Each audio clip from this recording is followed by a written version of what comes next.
T'as sûrement déjà entendu parler de l'effet afterburn, Non. où c'est l'idée que ton corps continue de brûler des calories bien après la fin de ta séance de sport.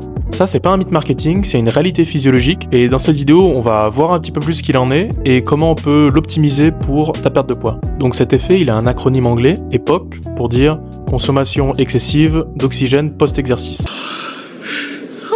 C'est rigolo.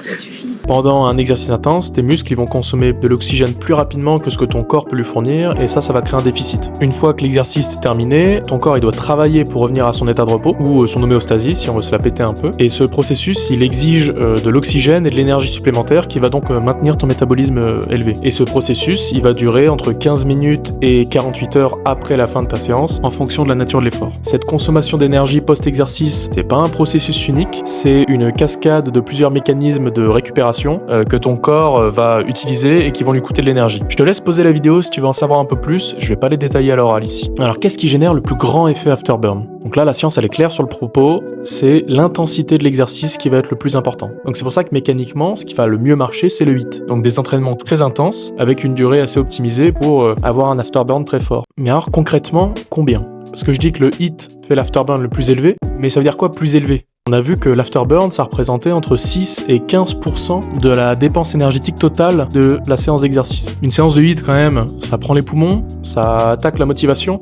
et faire ça tous les jours pour essayer d'optimiser 6 à 15% de calories, je sais pas si c'est la meilleure des stratégies. C'est un bonus cool, mais je baserai pas tout là-dessus.